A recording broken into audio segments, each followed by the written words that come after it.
let's start with the prayers. Om Sahana Bhavatu Sahanau Bhunaktu Sahaviryam Karavavahai Tejasvinavaditamastu ma vidvishavahai. Om Shanti Shanti Shanti.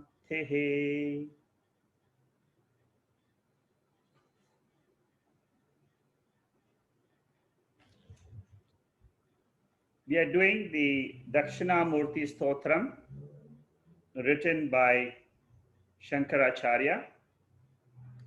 We have finished the Dhyana Shlokas and also the first verse of this composition.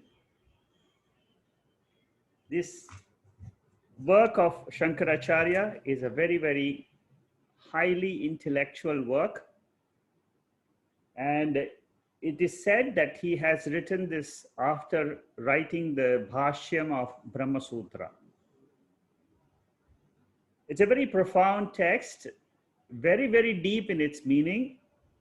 And what we can understand with our mind depends on our own preparation in the mind. Our purity of the mind will decide how much of the shloka meaning we are able to grasp. In spirituality,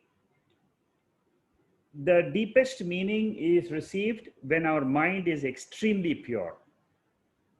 They say when we have a sattvic mind, it is supposed to be a pure mind. It can catch on the knowledge like the fire which is caught.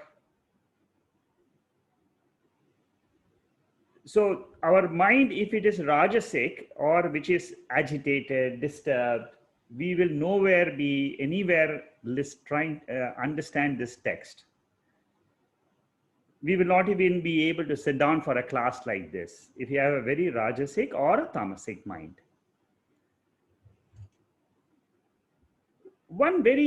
Even though we will be going through these verses and there are a lot of technical words I use, actually speaking, when we try to understand these concepts in our own self, it is not so difficult.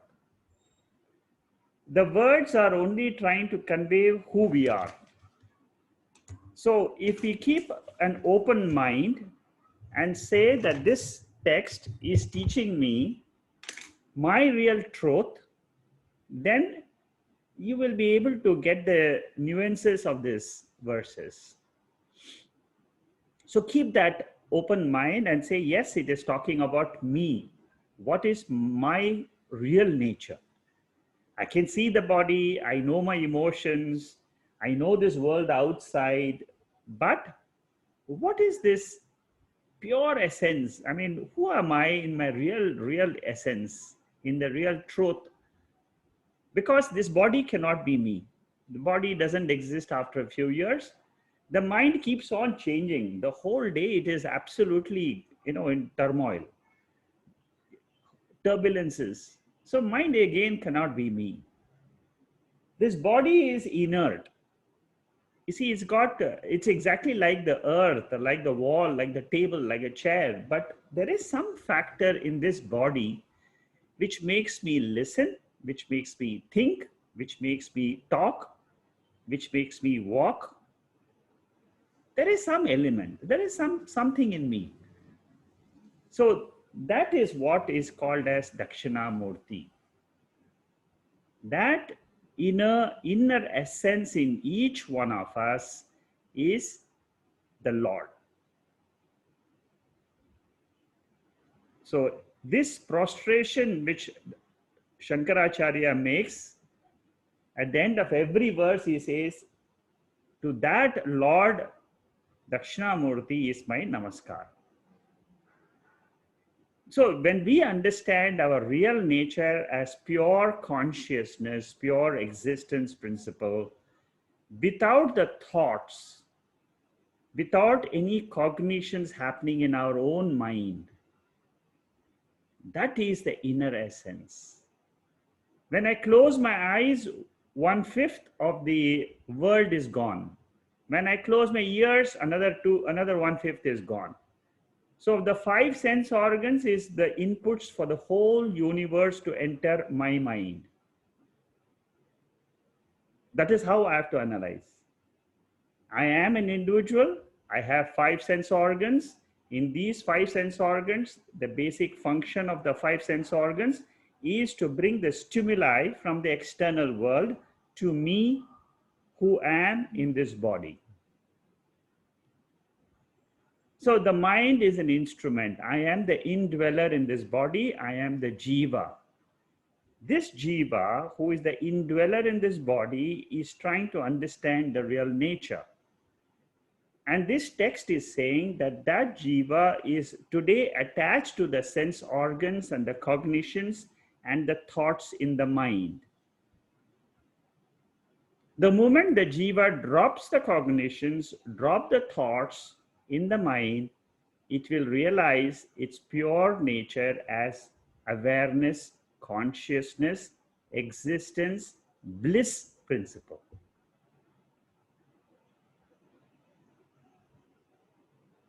So this is today the mistake we are committing is we are thinking, okay, we are all living in the body, nobody doubts that. But the error we are making is trying to say this body is me, this sense organs are me, the mind is me. This Dakshinamurthy Stotram is trying to correct our vision and say, don't think the body is you, don't think the sense organs are you, don't think the mind is you. It is just an instrument for functioning in the world. Why is this instrument given to us? Because of prarabdha karma. The jiva has had some karmas in the past. It is undergoing the results of the karma. Therefore, this cycle of Janma and Marana is happening, but that is at a lower level. This is what Bhagavad Gita also teaches in the 15th chapter. Dvamimo purushau loke akshara eva cha. So Dakshinamurthy Stotram as a text is a very beautiful text, and the essence behind this is trying to know my real nature as this pure Sat Chit Ananda. 10 very beautiful verses, and each of these verses has got very deep significance. And if we understand the depth of it, we will realize our truth. Such a beautiful text it is. Normally we think, I'm giving you some introduction so that you are able to grasp the depth of the teachings. We will go straight to verse 2 in about 5 minutes. I just want to give you a little bit of background so that we know how to tune our mind to this text. One of the very important principles which Shankaracharya brings out in this text is that our intellect has got a bheda buddhi, I and the world. Now this is an automatic thing which happens to all of us. Bheda buddhi means I am different than the world. I am the jiva, the micro, and the whole world, Paramatma, is the macro.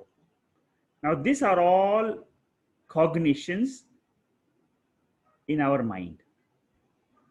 What this text tries to do is tries to drop the bheda bhava,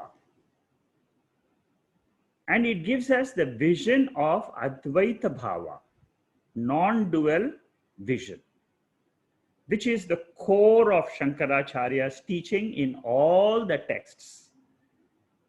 He analyzes the Bhagavad Gita, the Upanishads, Brahma Sutras, writes bhashyams on them, and tells us in 3 simple sentences, Brahma Satyam, Jagan Mithya, Jivo Brahmaiva Na Paraha. This is the three sentences, three statements he makes, which is the essence behind all the Upanishads, the entire 701 verse of the Bhagavad Gita and the Brahma Sutras. Three sentences. And in these three sentences, very important is, I am Satyam. I am the only reality. This I is that pure consciousness. And the entire Anatma, which is not Atma, is an appearance which is available. It has got novelty, it has got transactability, it is experienceable. But they all have no independent existence without this consciousness. This is a very fundamental point we must remember while we do this study. And this bheda which we see is not real. The differences which we see is unreal. And he shows the example of the dream in the very first verse. And he says, all the differences, the knower, known, and the objects, the differences in the dream world is nothing else but the waker's mind. It is the waker's mind because of the Nidra Shakti, the power to sleep. We are not aware of our waker status. Therefore, we have a triputi, knower, known, and knowing, known instrument in the dream world. We experience the dream world as if it's 100% real in the dream. If you understand the dream world, the same principle is happening in the waking world also. And here in the waking world, the Shakti is Maya Shakti. Maya Shakti belongs to Atma, or that pure Satchit consciousness existence principle. I have to wake up from my waking state and own up that Atma. In the sixth verse, fifth verse, and all, Shankaracharya will explain to us how to do this. He will explain us the Karanam, the Karyam, and so on. But what we have to understand is this Bheda. Bheda means difference. The difference between I and the world, that is only an apparent division. It is not a real division. The real division does not exist in pure consciousness. Like in sleep, I don't feel, in deep sleep, I don't feel any Bheda. Bheda means difference. I don't see any difference, any division. It is our own anubhava. It is our own experience. But that as Atma, as Sakshi, as the witness is the ultimate truth. Ignorance plays a very important role in understanding this text. I will explain to you more and more about this ignorance as we go in the other verses. But remember that ignorance is a Shakti. It is covering our real nature as the pure consciousness. Because that pure consciousness, my true nature is self-evident and self-revealing. Okay, so far that is just a background. With this background, we'll enter into the second verse today and see how this verse explains. As I said before, this text is a combination of Chandogya Upanishad, Sadeva Saumya Idamagra Asit, that particular verse, where Sat pure existence has been explained in very big detail in Chandogya Upanishad. This text is a combination of Mandukya Upanishad, where the waking, dream, and sleep examples have been explained in very big detail, and the lessons from these three states, what we should extract from that, that also this Shankaracharya has used. And the third thing this text uses is the process of knowledge. To describe what this consciousness is, in the fourth verse of this text, the entire process of knowledge, which is called as epistemology, is taken up, and it will help us to understand this consciousness better. In Chandogya Upanishad, Tattvam Asi is the basic Mahavakya in the teaching of the Guru, Uddalaka to Shvetaketu. That is the basis of this verse 1, 2, and 3. Let me just chant or read this second verse. Bijasya vantira unkura jagadidam prang nirvikalpam punaha maya kalpita deshakala kalana by chitra chitri kritam maya viva vijrambhyasya pimaha yogi va yasvechaya tasmai Shri Guru Murthaye namaidam Shri Dakshinamurthaye. For those who want to learn the chanting of this, you can even teach your children the chanting of these 10 verses. Children at a very young age, they can pick up chanting and by hearting very, very fast. So it's good to teach them these verses. Later on when they are grown up, they will realize that these verses have a great meaning.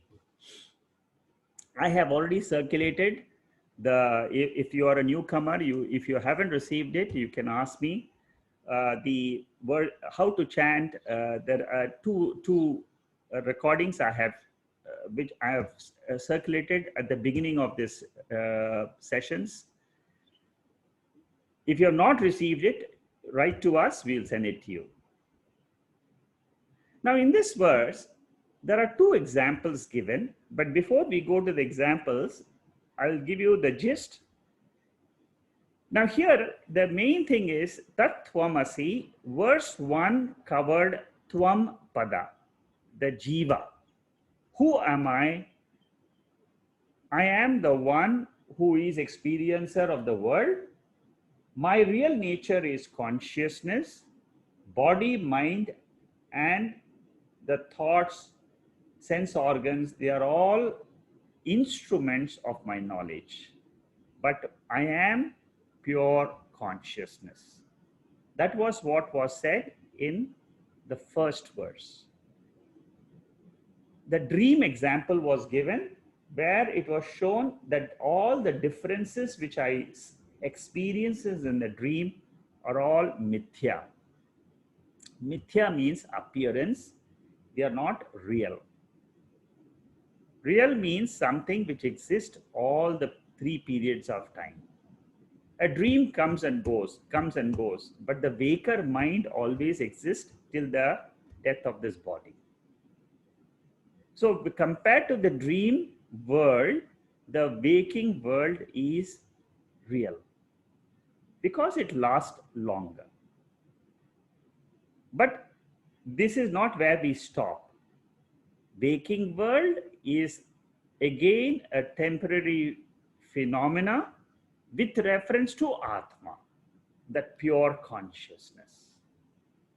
That is why the analysis of the 3 states of consciousness, waking, dream, and sleep, are very, very important in understanding the truth.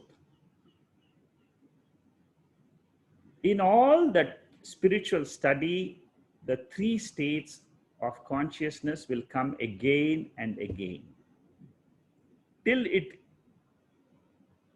is ingrained in your subconscious mind,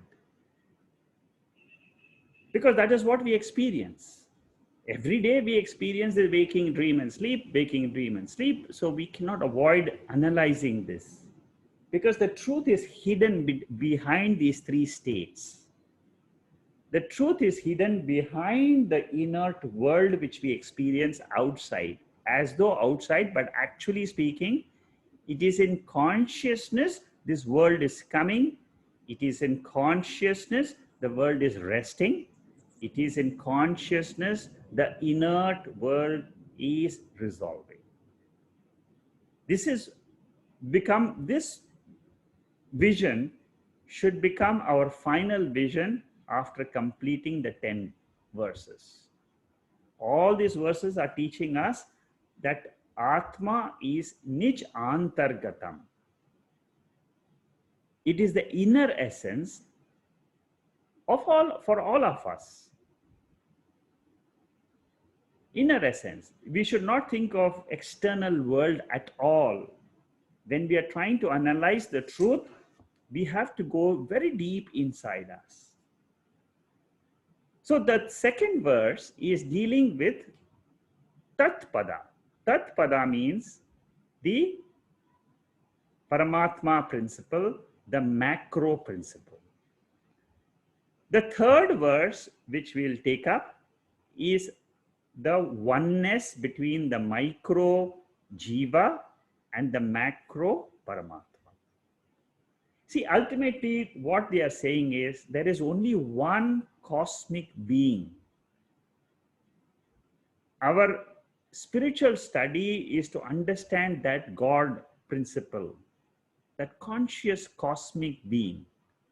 One principle only. Our search is for that God principle. And that search ends in us only. Because when we analyze our mind, we will discover that God or consciousness is just hidden in our own minds. And each of these texts are trying to uncover that consciousness, self-evident consciousness principle in us. So this is verse 2 and verse 3 is the oneness.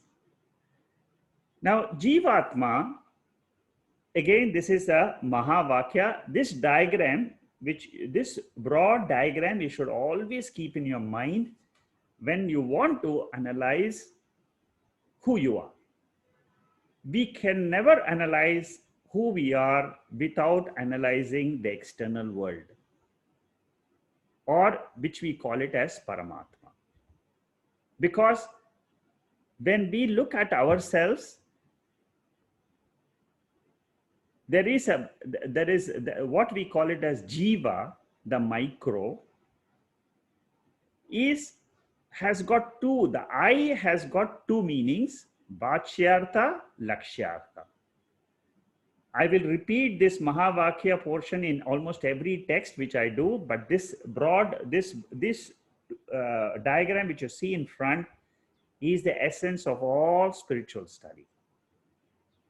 If you can understand this diagram to the core and apply it in yourself, that's all. Spiritual study is over. If you understand this one, Tvampada and Tatpada.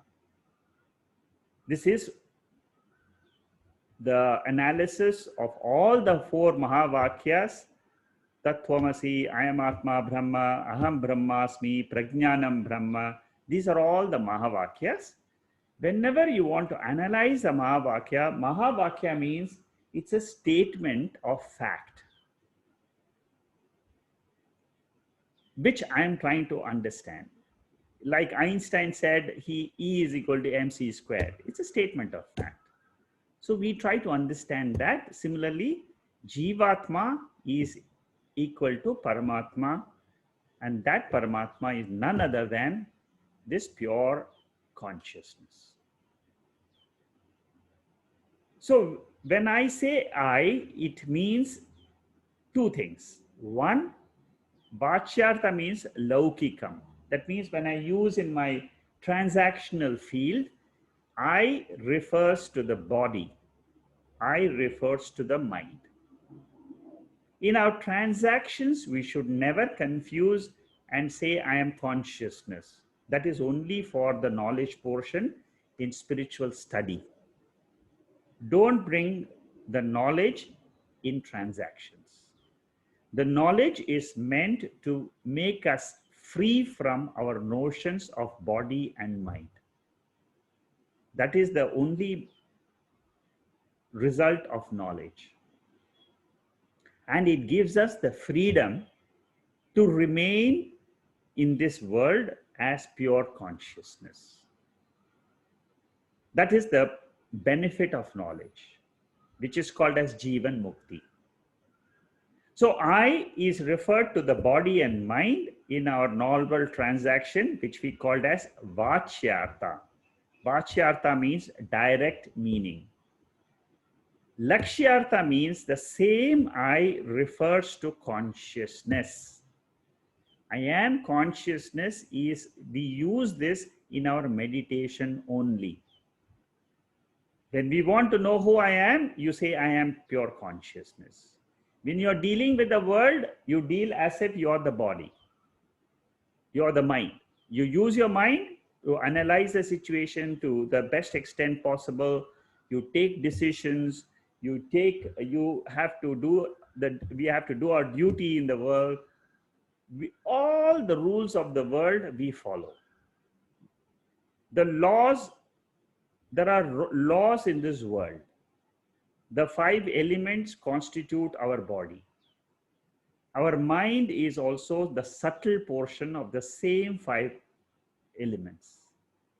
There are laws which are operating in this world, physical laws of the body, psychological laws of the mind, and the emotions. There are so many laws. And if you look at, so the entire world, Jagat, is controlled by one principle, which is called as Sat Chit Ananda.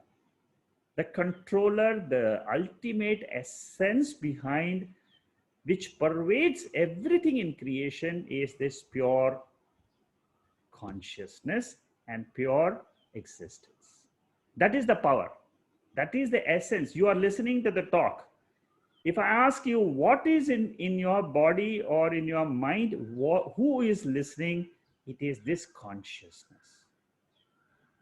I am that consciousness who is listening to this talk. I am that existence principle. That is all. If I want to know that, that is that power. I am speaking. How am I speaking? How my mind is working? It's all because of the power of consciousness. That supreme power. That supreme power in this text, Dakshinamurthy, that is what Shankaracharya says as Dakshinamurthy. And he says, this Dakshinamurthy is my Guru Murti, is my Guru. The ultimate Guru for the entire spiritual study, whether we do today or after 5 years or whenever we do the study, it is this Guru. It is this pure consciousness, which is the ultimate Guru Murti for me, because I come to know the truth of this entire universe and about me also.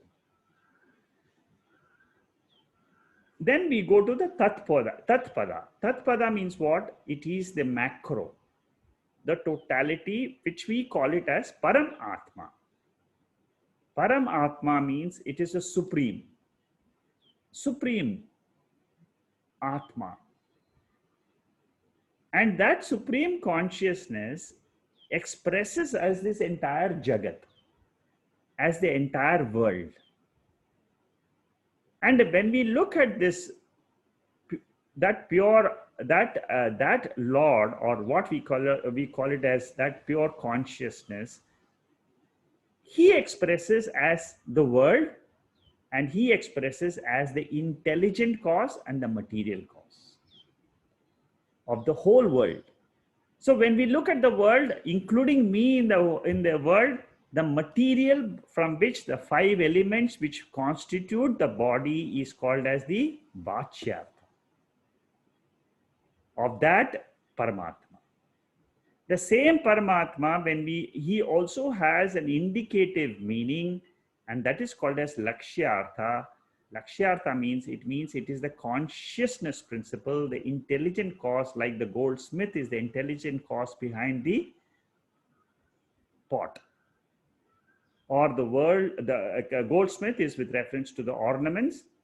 From the gold, he makes ornaments. Similarly, this Paramatma, from his own power, he makes this entire world.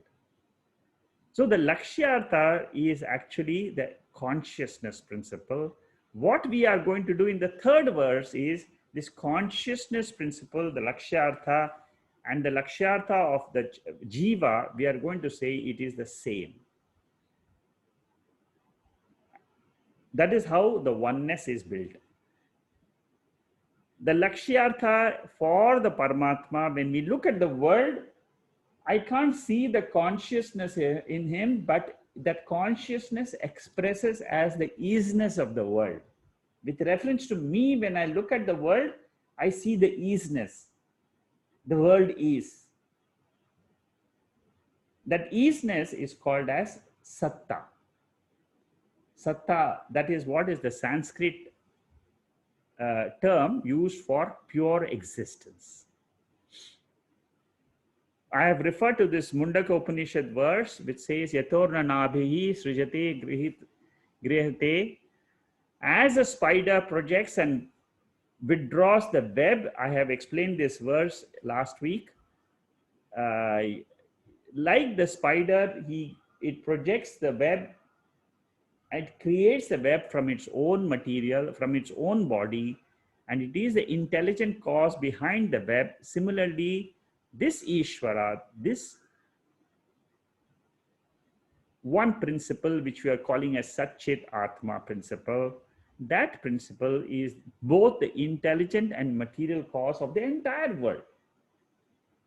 So in what we are saying is, what is the teaching is, there is only God who exists. Ultimately, what it is God alone who exists in this universe, nothing else. In Vedanta, there is nothing called as non-existence. That's what we are going to analyze in the next portion. Now, in the second verse, we are analyzing the universe as such.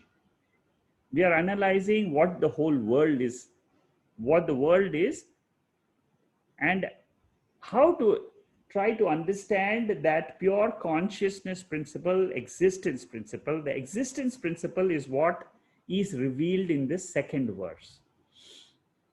Existence.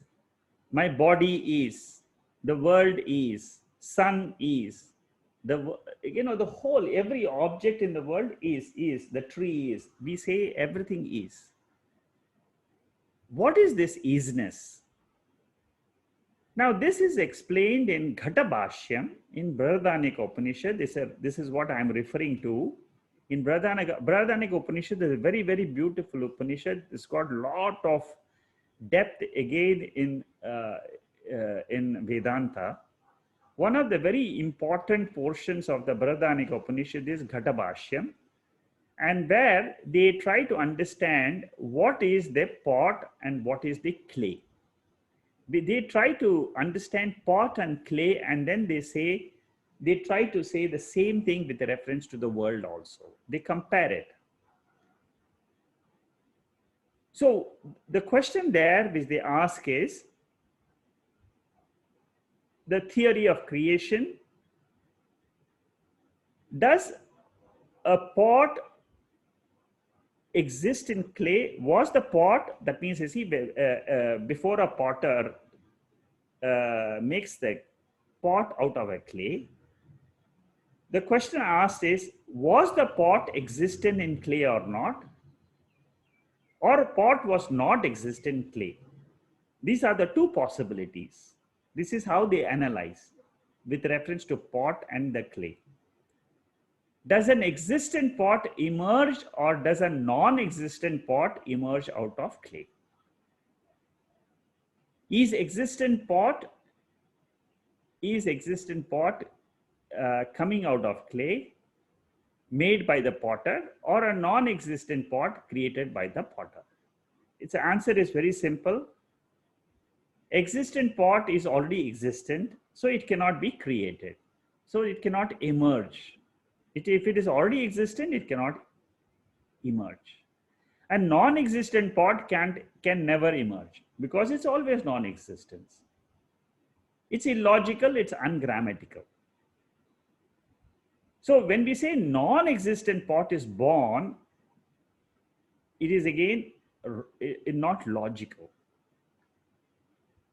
Similarly, when we say the jiva, non-existent jiva is born, or doesn't make sense because the jiva is already there. He cannot be born if he is not there before.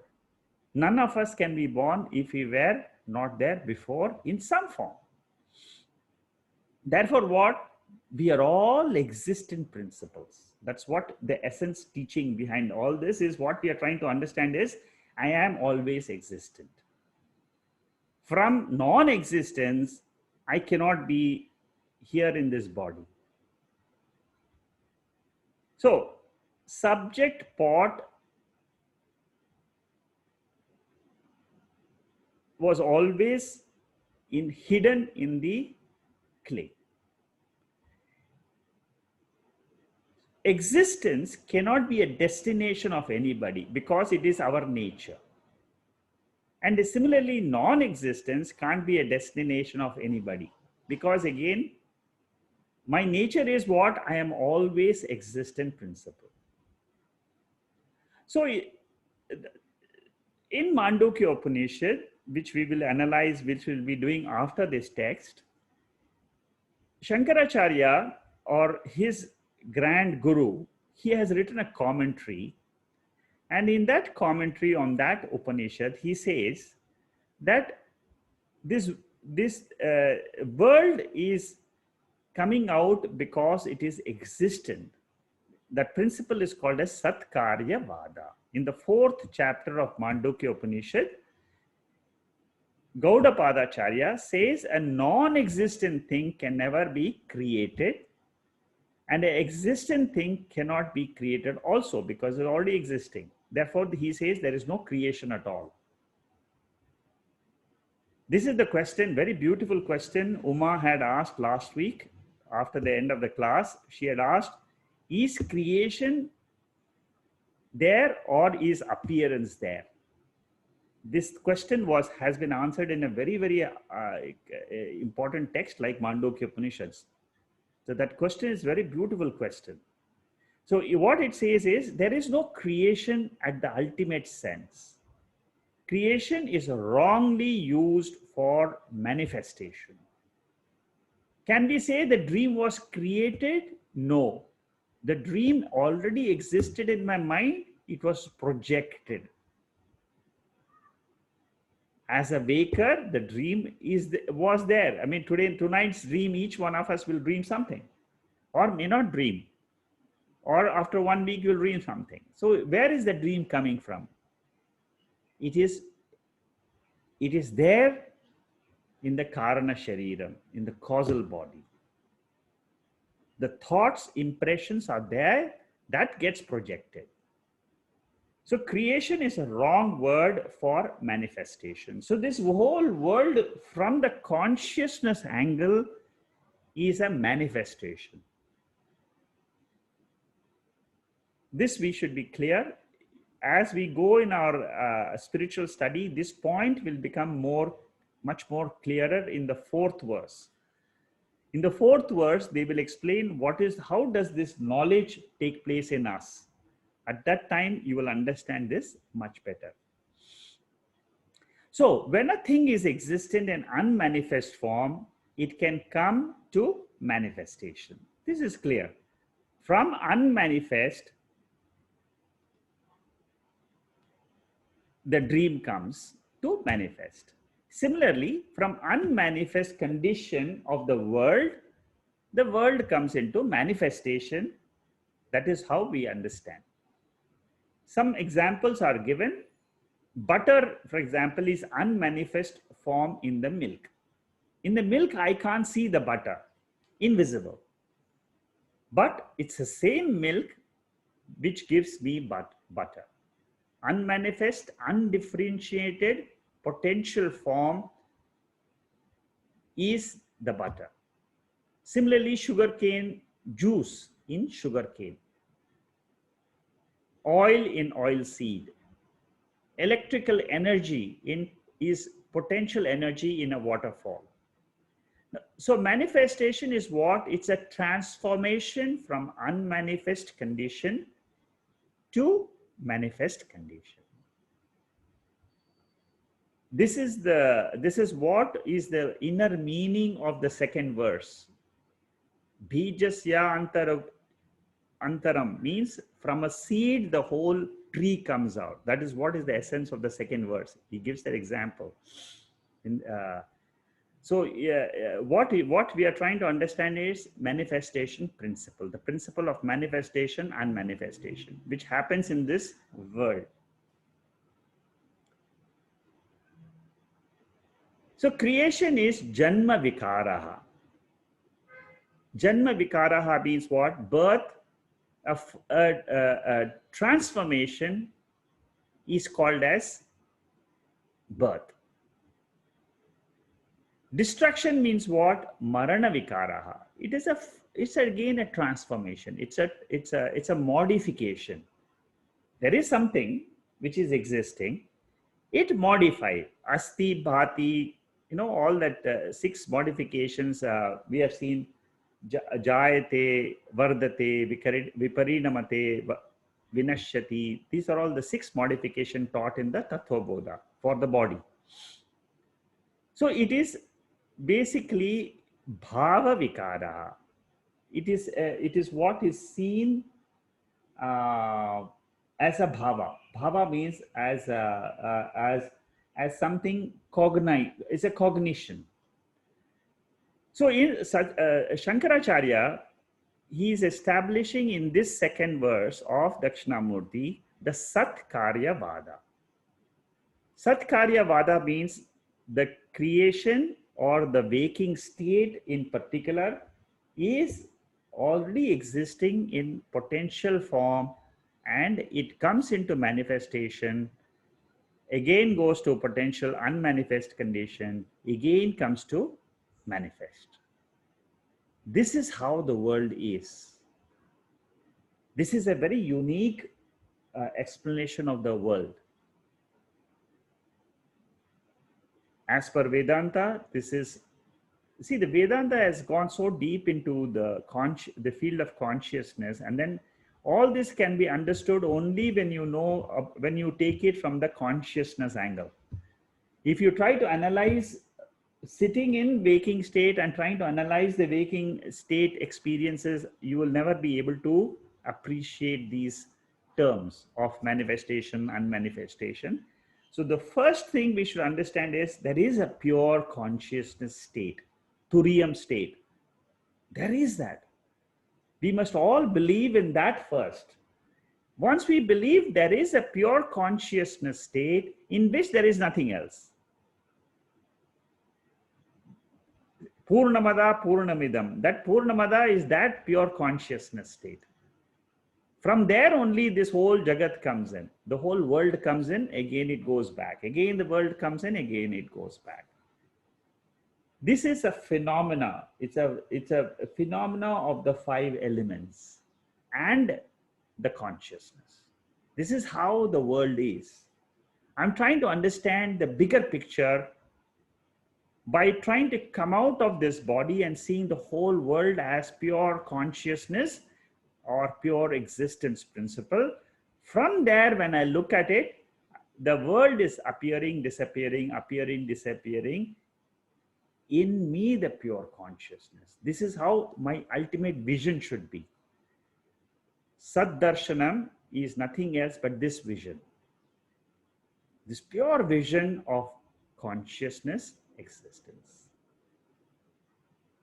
Slowly, what happens in our mind is when we are in spiritual study for a few years, when we take up a few texts, the mind grows. And when the mind grows, the mananam portion starts. Initially, we are all doing Shravanam. Shravanam means we just keep listening to different texts. We listen to Gita, we listen to one Upanishad, second Upanishad, third Upanishads, but our mind is still getting purified. The more purity comes into the mind, then the mananam starts. Mananam means what? Automatic reflection of what we have heard in the scriptures. Suppose I hear this, and then tomorrow morning my mind automatically thinks about this pure consciousness, about this. That is what is called as mananam. This is an automatic process. After a few years of listening, it will happen. And slowly what happens is, in this process of mananam, doubts will get cleared. They will cleared, either it will be cleared in the form of class discussions. At the end of the class, we have doubt clarifications.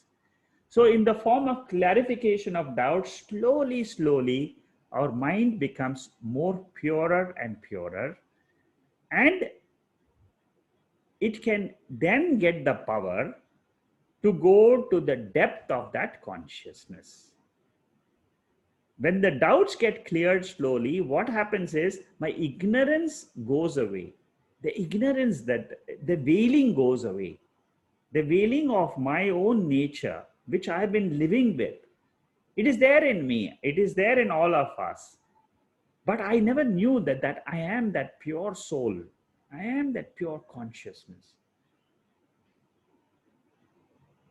So that veiling, when it goes away, then what happens is the third step in spiritual study, which is called as nididhyasana. That also happens automatically once we are in the path. That is why it's important for us to remain in this path, constantly listening to the talks. We can do several texts. As we do several different texts, the mind gets more pure, the mind clears its doubts, the veiling in the mind goes away, and then we are able to own what and claim that consciousness is my real nature. And the body, mind, and the world, they are experiences, they are appearances, they are useful to me to do my duty, to live in the society, at the same time purify my mind. This purification of mind is a long process. It takes time. We have to be at it. And these texts are the texts which makes us think deeper. So going back to the text, seed and tree. The seed, the tree is in undifferentiated form in a seed. If you take a big banyan tree or any tree, for example, you look at the seed is very tiny. You can't even see what is there in the seed. That is how Chandogya Upanishad, this seed example is coming from Chandogya Upanishad. The teacher there tells the student, go and bring me a banyan tree seed. And then the seed, the student brings it. And then the teacher asks the question, can you see the whole banyan tree, the leaves, the branches, the sub branches in that seed? The student says, no, I can't see it. Then the teacher says that tree is in unmanifested, undifferentiated form. Bijaya antaha iva ankuraha jagat. This is the meaning of the verse. Now I'm going to the word by word meaning of the second verse. Bijaha antaha. That means from the seed, the sprouting starts. And where is the tree? The tree is in nirvikalpa, undifferentiated, unrecognizable form in the seed. Similarly, the whole Jagat, the entire world, is an unmanifest, undifferentiated form It was an undifferentiated form in the beginning. Now we see the entire world. We can see the entire Jagat as because it's all already in manifest form. So when you look at the universe, now we are analyzing the world, the totality.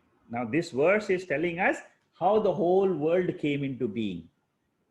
From that pure Sat Chit cosmic being, how this whole universe evolved. That is what is this second verse is teaching us.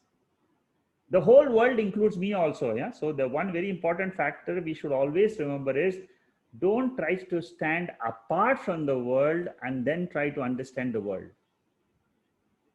This is what I'm going to teach in the 11th chapter on this coming Saturday of Bhagavad Gita. Arjuna had this problem. And then it developed, this is the description of chapter 11 of the Gita, Vishwarupa Darshanam.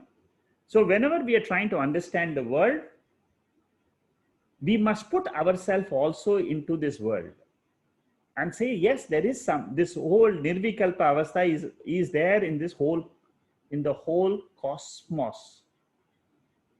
And this conscious being and Satchit is that substract. So the whole universe existed in Satchit Atma in potential form. Idam Jagat Nirvikalpaha. Bhagwan did not create the world. It was already there in perceptible, avyakta, potential form in Karana Brahman. This is why it's important to study the Tattvabodha very, very clearly, very well, right in the beginning. The principles of what we have learned in Tattvabodha, the Karana Shariram, the Karana Prapancha is what is being discussed here. The individual has a Karana Shariram. The whole world, when we look at it, has a Karana status, causal status, the causal form. From the causal form, the subtle form comes. From the subtle form, the gross form comes. Maya kalpita desha kala kalana by chitri kritam. Maya kalpita. Chitri kritam means differentiated, magnified, multiplied.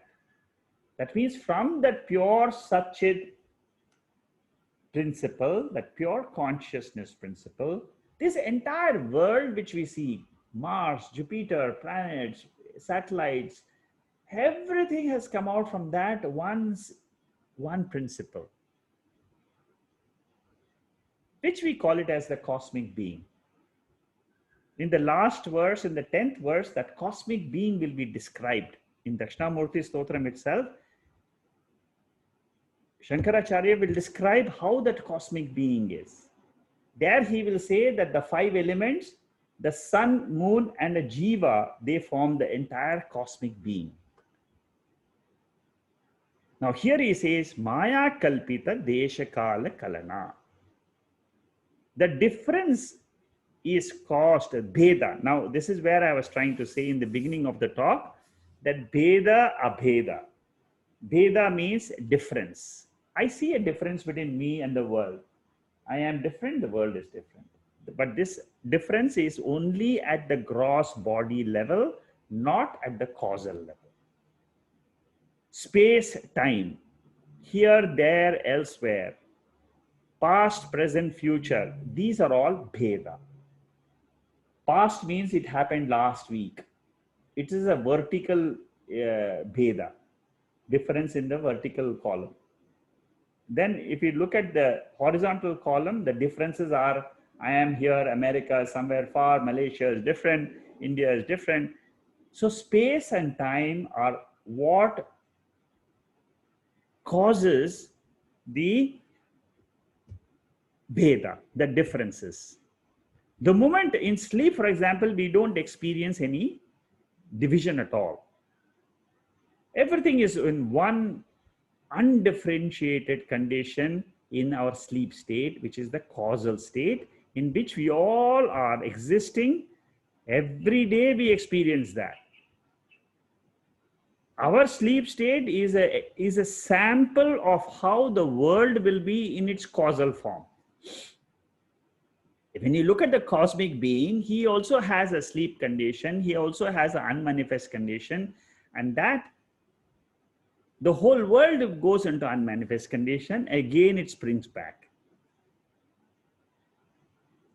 So multiplication is caused by time and space.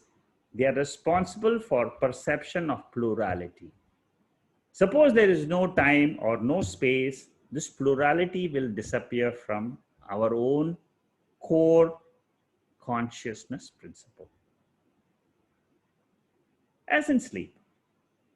So looking through this Kala and Desha, Advaita Eka Chaitanyam is perceived as Aneka Dvaita Jagat. I am that. How do we understand this? I am that pure consciousness.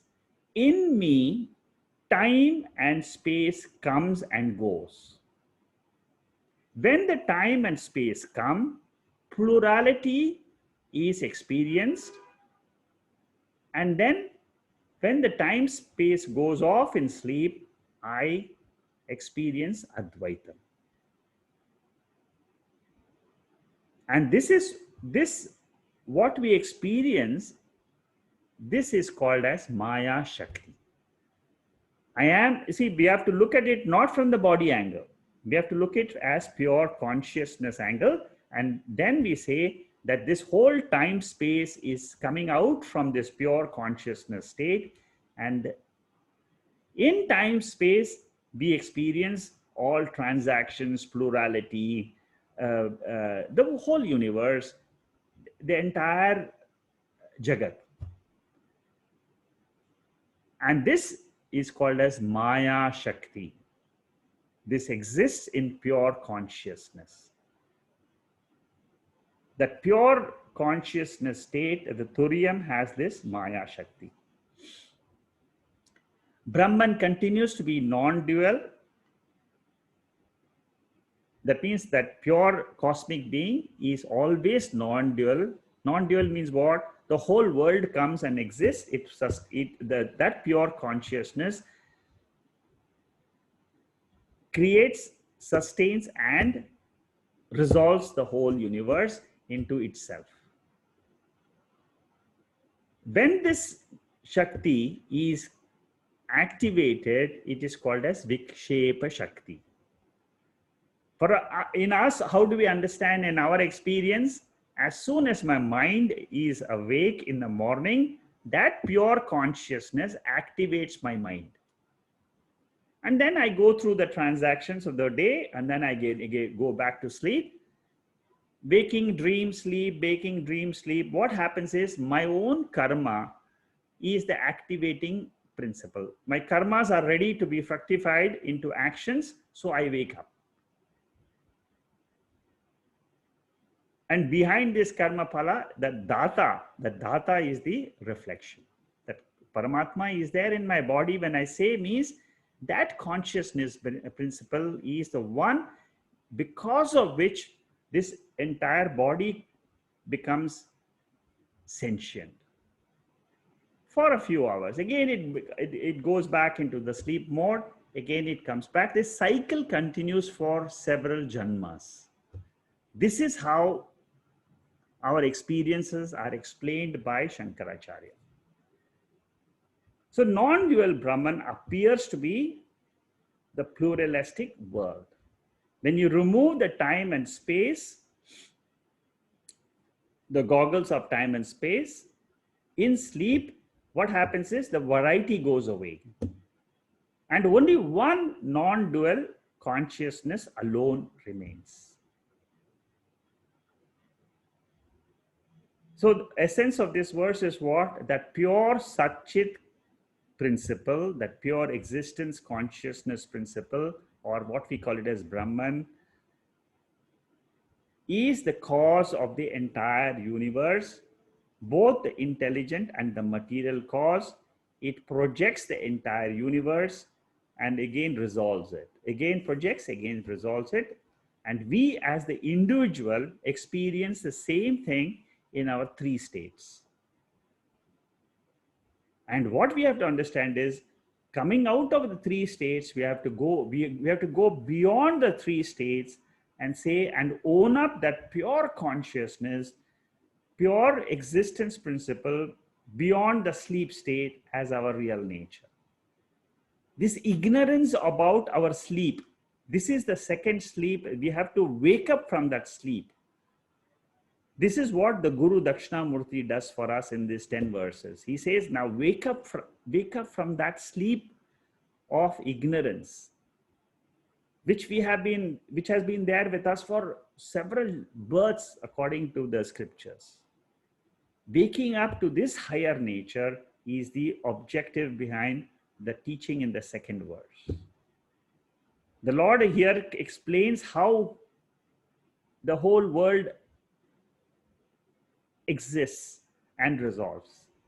With that knowledge, we also will be able to understand our own nature.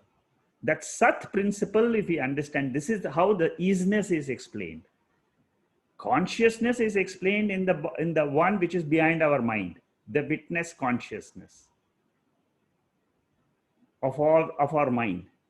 Existence principle is what is that isness which is there in the universe, which pervades the whole universe, is explained in this seed and the tree example. I throw out the Swapna world out of myself. Similarly, the Lord throws out the entire cosmic world out of himself. Maya viva vijrambhyati api yogiva yas swechaya. Maya viva. Here in this verse, second verse, there are two examples given. The two examples, I will take it up. Vijrambhyati means one who rolls out. Swechaya, by mere sankalpa. Like we create our own dream, this cosmic being, Brahman, throws out the entire Jagrat Prapancha. How does he do it? He says, Shankaracharya says, like a Maya Viva. Maya means what? A magician. If you have watched a magic show, it's very difficult. We don't get so many magic shows in Singapore, but generally in other parts of the world, you can see a magic show where or in a circus, you will see that a magician comes and then he throws a hat and then you will see a bird flying out of the hat. You'll see that he keeps a hat and he wants all of us to look at the hat, and then he'll say yes. He pulls out a scarf out of nowhere. So similarly, he will produce a box and then he'll make people enter and then he'll say there's nothing. So these are all magic shows. So similarly, this is how it happens in the universe also. The Lord is like a Mayavi. And the second example is Mahayogi. Mahayogi means what? Yogi is one who has got some Siddha Shakti. Siddha Purusha can roll out a Trishanku. Trishanku means he can create a heaven. This is explained in the Puranas. Vishwamitra was a rishi, and he created a heaven for one of the disciples. It is said in the Puranas. Paramatma is so similarly. There is one cosmic being who is Abhinna Nimitta Upadana Karanam. Changeless. Abhinna means changeless, intelligent cause and a material cause. Never changing. He's always there. That is why we say God is always there. Whenever we see the world, God is always there. Always. Today also he is there. 500 years ago, before God was there, 2000 years ago when Shankaracharya was there, God was there. So what is the meaning? There is one principle which is changeless. Shankaracharya also experienced the same principle of the universe which we are experiencing. So what he's teaching us is there is one supreme principle which we can't see through our eyes. It is only known through the Veda, through the scriptures. And all this we will understand. This is how the cosmos works. This is how the pure Satchit principle works. This comes to us as a knowledge from the scriptures, from the Upanishads. Whenever we are trying to learn about this pure Chaitanyam or pure consciousness, pure existence principle, or the nature of the Lord as described in the Bhagavad Gita, all this is, we have to depend on the scriptures. There is no other proof. We accept whatever the scriptures say as the truth. We use that knowledge to improve our understanding of the world. Once our vision changes of the world, what happens is my pattern of thinking changes. When my pattern of thinking changes, then what happens is I have a totally different experience. And that experience is called as Jivan Mukta experience. Pure state in which I can live as a pure conscious being. I live in this world without getting affected by the ups and downs of the mind. We are all, what happens when we study the scriptures is the problems get dissolved. We are no longer affected by the small, tiny problems of human life, because we have risen to a higher nature of our own self, the pure nature. That is the benefit of the study. That is the ultimate benefit. That is the spiritual essence. But what happens is that we will never be satisfied till we know why we are in this body, how experiences come to us. Experiences comes to us because of karma. The world is created by the Lord only for the exhaustion of punya papa karmas of the jivas. The higher lokas, punya karmas are more. The jivas enjoy a higher quality of living. The lower lokas, the papa karmas are more. The earth is a loka where there are mishra karmas. That means it is neither fully papam, fully punyam. It is mishram, 50-50. So in each of our life, you will find I'm happy about certain things in my life, and I am very frustrated about certain things in my life. The whole life is a mixture of dukkham and sukham, sorrow and joy. You will never find life a continuously joy, never continuously sorrow. It's always a mixture, khatta meetha. When you analyze the total creation, you drop the linear thinking. That means you accept both. Because this is the teaching. The teaching is what we have to go through this joy and sorrow. Even Arjuna had to go through the joy and sorrow. And then, but what happens is he gets realized in the Bhagavad Gita of his core nature.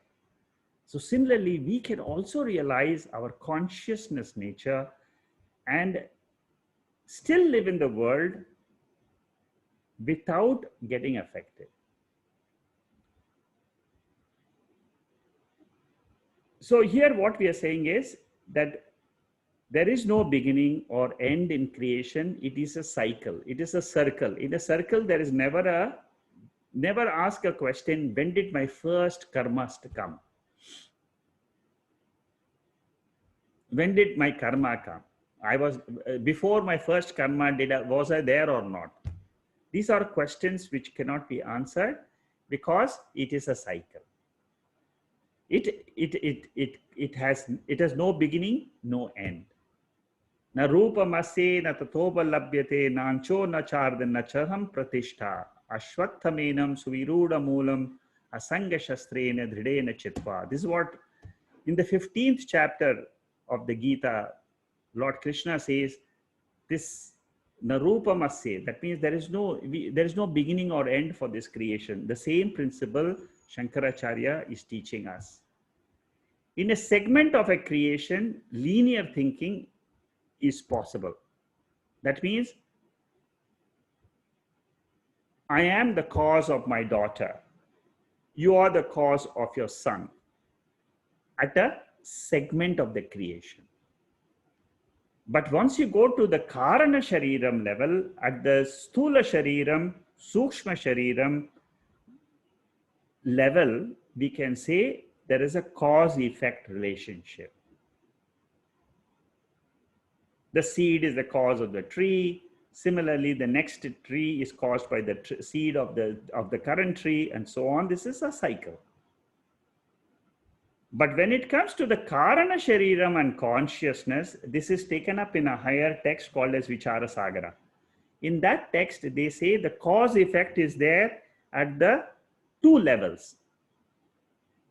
From Karana Shariram to Sukshma, from Sukshma to Sthula. This is all cause effect relationship is possible.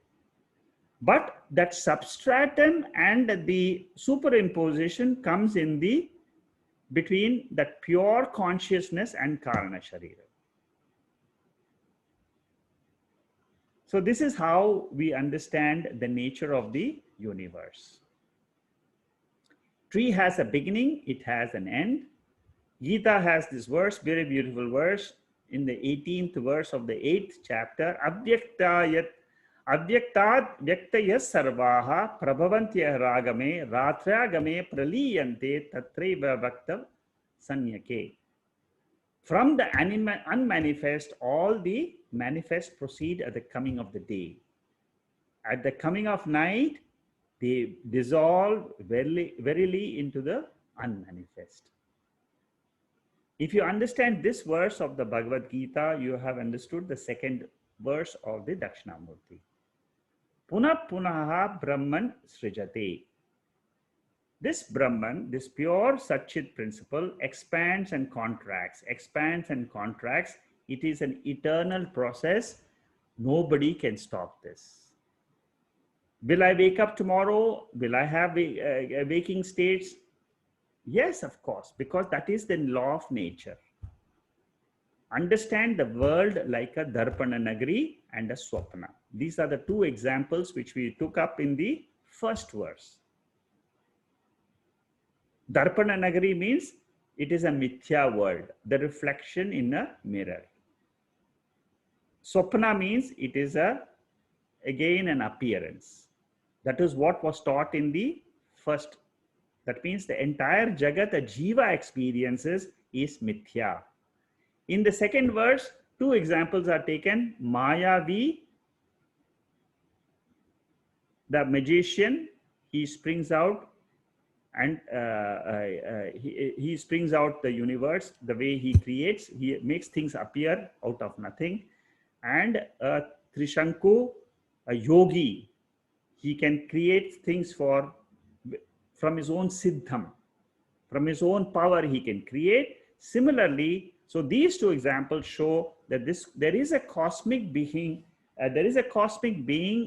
from whom this entire verse, the world is coming out, manifest, becomes unmanifest, again manifest, unmanifest, so that the jivas can fulfill their karma phalam. I am that consciousness, adhishtanam, never affected by the expansion and contraction of the world, is the teaching for me after I understand this creation. That pure Sat principle, which is explained in the second verse as the isness, as the Paramatma principle. And in the first verse, the consciousness principle was explained. So that consciousness principle is nothing else, but it is this adhishtanam for the whole world, which is the Sat principle. So what do? I own up my own Sat Chit Ananda principle. This is the teaching of Dakshinamurthy. Tasmai Shri Gurumurtaye Namaha. To that Jagat Karanam Brahman, that Jagat Karanam Brahman is who? Nobody else except he is my Guru who is explaining to me that creation, the entire creation is from him. Idam Namaha, my prostration. It's a very beautiful verse. The second verse is a salutation to the Lord who is the creator of the entire universe as the Sat principle, isness or pure existence principle. I understand these principles. I learn to drop my identification with the body as me, mind as me, the sense organs as me, and I own up this Sat-Chit principle as my true nature. So in the first verse, Tvampada was taken up, and Tvampad's Lakshyartha. Indicative meaning of the Jiva is pure consciousness. The Vachyartha means the direct meaning is the body, mind, sense organs. So I learn to drop the identification with the body and mind, retain the consciousness by Bhagat Tyaga Lakshana. That means I drop the body, mind, I hold on to consciousness. In the second verse, I look at the world, the whole world is existing. It is there. It is, when I look at the world, it is Paramatma. From the Paramatma, what do? I learn to drop the name and form. Like I did with myself, body and mind and sense organs, with the whole universe, what I learn in my own intellectual understanding, I drop the name and form of the world, and then I hold on to that pure nature of isness, existence. So these are the two exercises I have done. In first verse, the consciousness has been extrapolated. In the second verse, isness from the world has been extrapolated. In the next week, we are going to see how I can marry these two, isness and consciousness. How do I marry them together? And I say, Sat is Chit, Chit is Sat. That is what is called as the Asipada of Mahavakyam. Mahavakyam is a very profound teaching, the ultimate teaching, which helps me to realize my nature as pure consciousness, pure existence, and drop the Deha Abhimana. I have a notion that I am the body. I have the notion I am the mind. By this analysis of Mahavakya, my mind dwells on this teaching again and again on the Mahavakya, and I drop my Deha Abhimana. I learn to drop my ego. The moment my ego drops, my mind becomes pure. When my mind becomes pure, I can accept this teaching as the ultimate truth. Till the mind is not pure, you will still find, I understand, but I can't own it up. Many devotees, many seekers have this problem. Yes, they have understood, they have done for 20 years, they have done the Bhagavad Gita, Upanishads, Brahma Sutra, they have done text after text after text, but they have missed the central portion of the Mahavakya teaching. Very important portion of the entire teaching is this Mahavakya portion. If you can't understand the Mahavakya, it's perfectly fine, but you must remember this is the ultimate. Next week, we will start the third verse.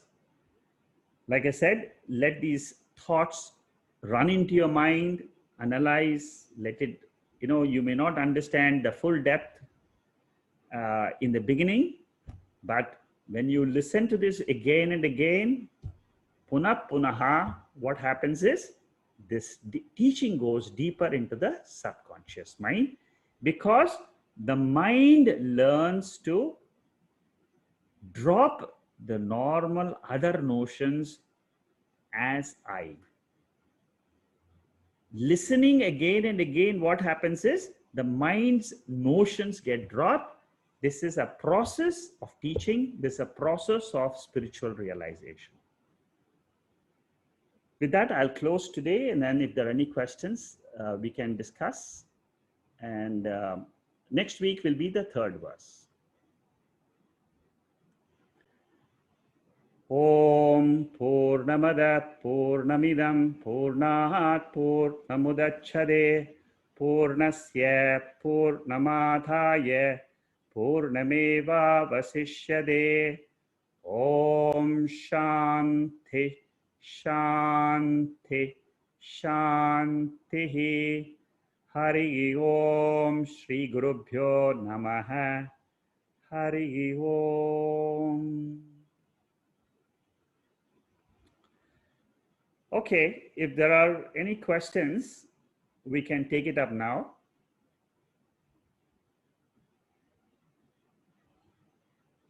Shanmugam, can you check the chat board if there is anything? Yeah, Jacqueline, you have a question. Can you ask, would you like to ask the question yourself?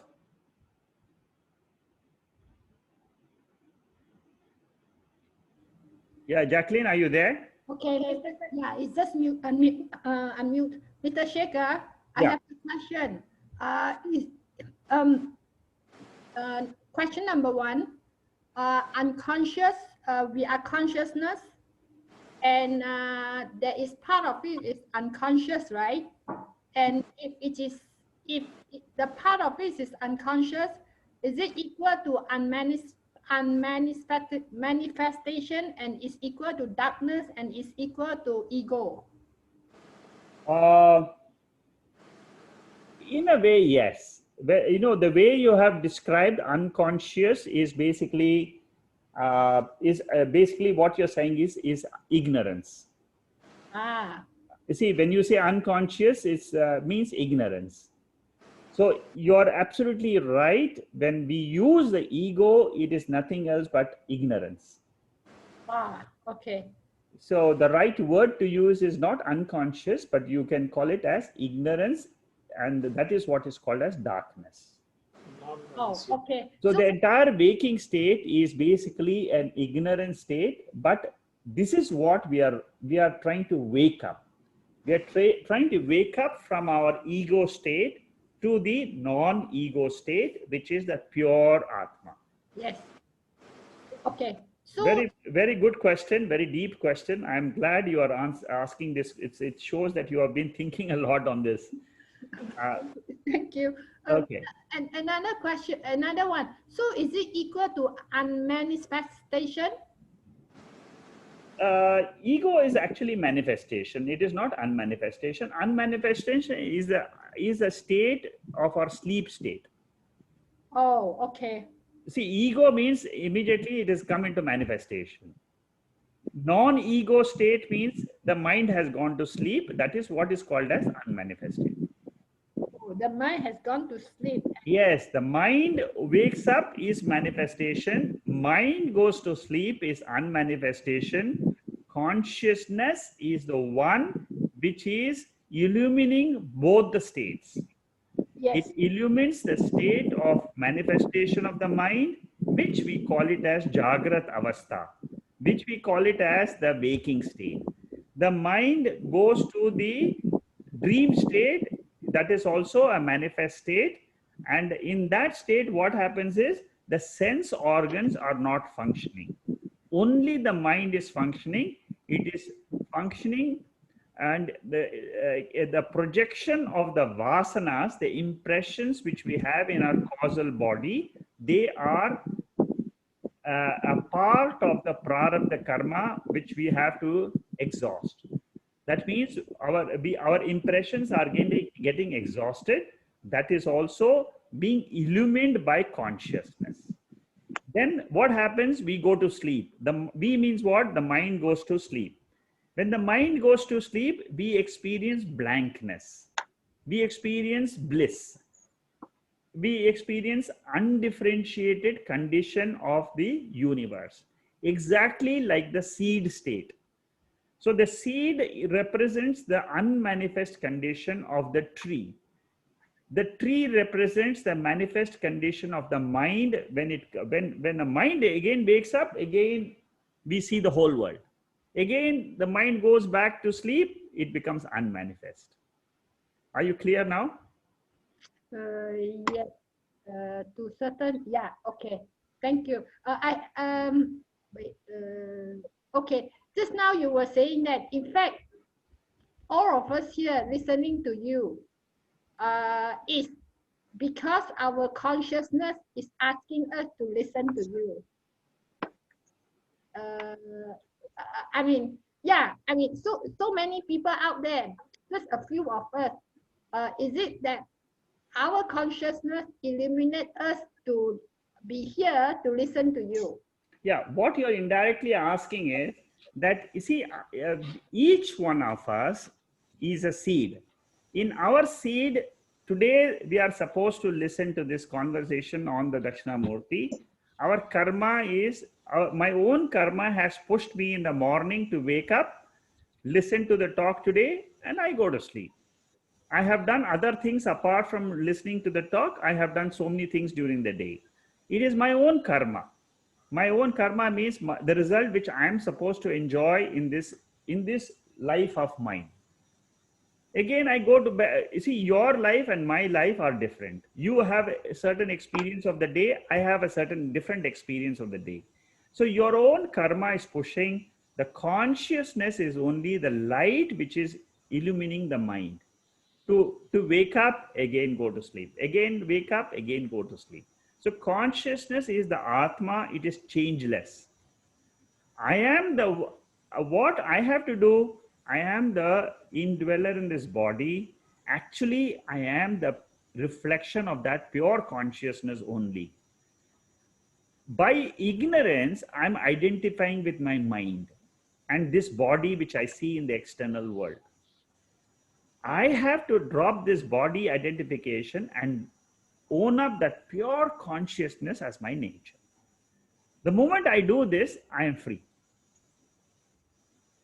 It's a difficult. What I'm telling you in in 2 minutes. It will take lifetimes. It takes time, but it is a slow process. It will happen. You are absolutely right in your thinking process, and it is a question of removing that ignorance again and again by listening more and more. And one day you will find that whatever I'm telling you here is the truth. Okay, okay, thank you. Thank you. Yeah, thank you. Lakshmi is asking, realization can take place only in waking state? Yes, 100% right. It cannot happen in the sleep state because that is an ignorant state of undifferentiated condition. Nothing can happen. No learning happens in the sleep state. It is the tamasic state.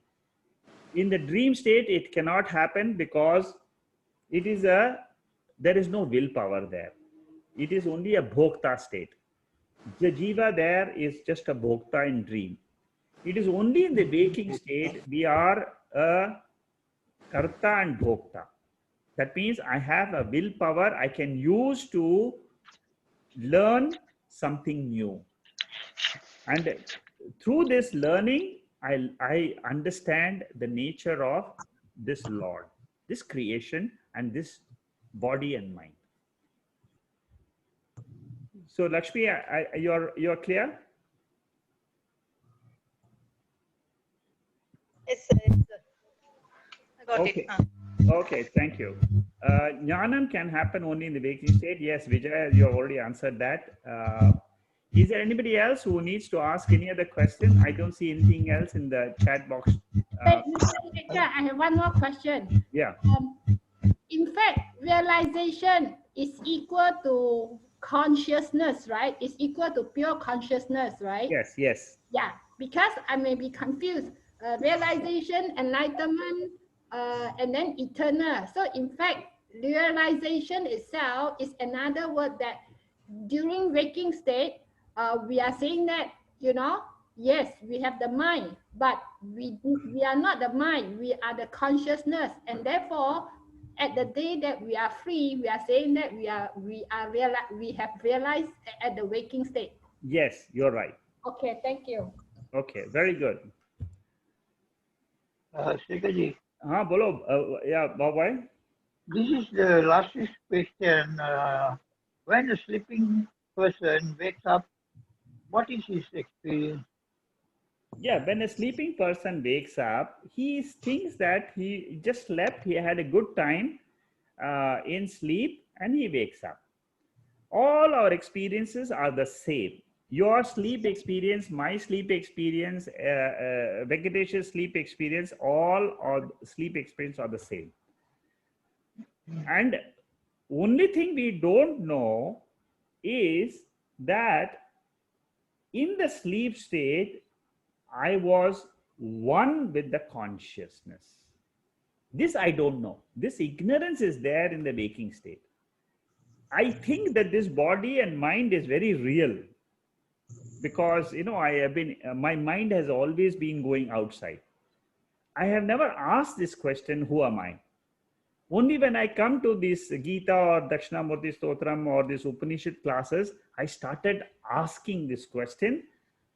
So when I ask the question, the teacher tells me that while I was in my sleep state, the mind was sleeping, but I was there. And in the waking state, you ask the question, who was I in the sleep state? And then you will realize that I am that pure consciousness, pure existence. I am one with the Lord. This is the final teaching of the Bhagavad Gita. This is the teaching of the Upanishads. And it says, but this realization comes only in the waking state. My mind travels from the waking state back to the sleep state, and then it tries to understand my sleep state. Once I have understood that same knowledge, I can bring it to the waking state and say that same consciousness is the Sakshi of my mind in the waking state. Every time I get a thought in the mind, it is that Sakshi which is illumining that thought. Every second of the day, I can remain as that pure consciousness throughout the waking state. I can remain. Only thing is, I must learn how to do it. And the scriptures are telling me, when you drop your mind, when the mind is not thinking of anything, you are that Atma. Yeah.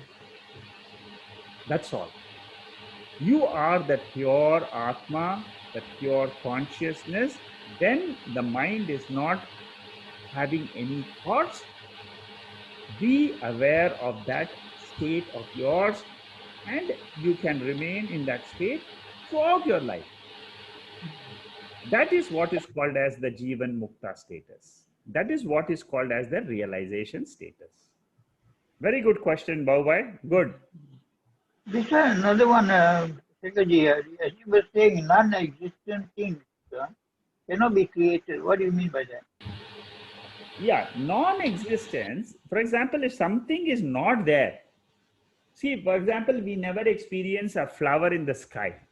We always experience a flower on the earth.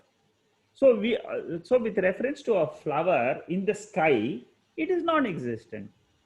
Similarly, in a human being with a horn, I have never experienced. So non-existent things, suppose something is non-existent.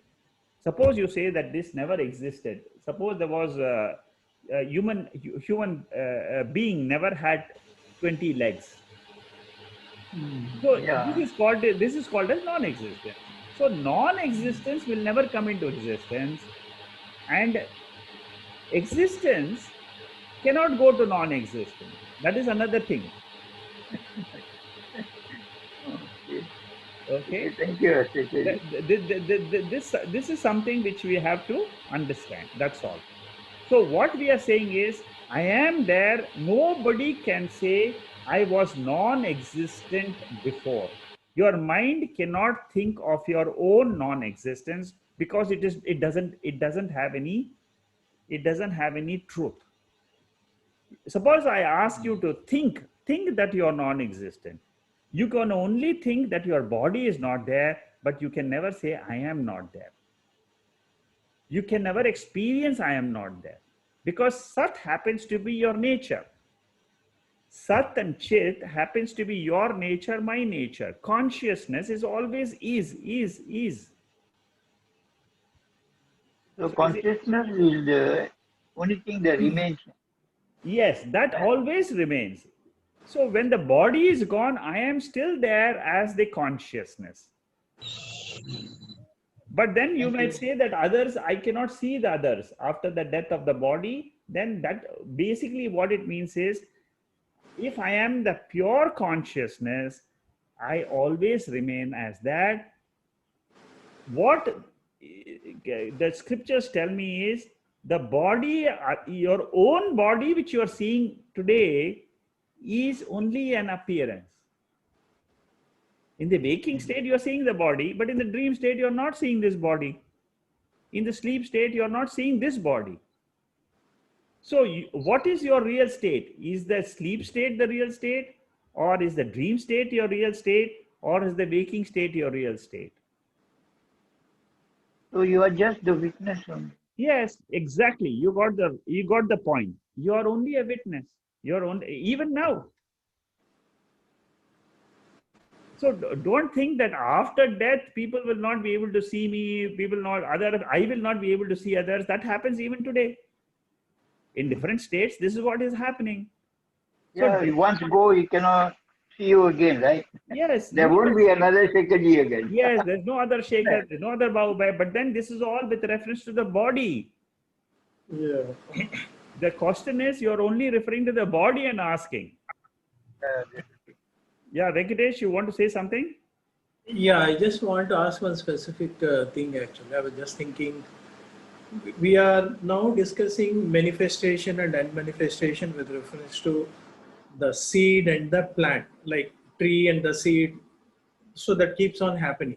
Yeah. So do we say all the seeds, every individual manifesting and unmanifesting in various states of this thing, Jagrata, sleep and all that?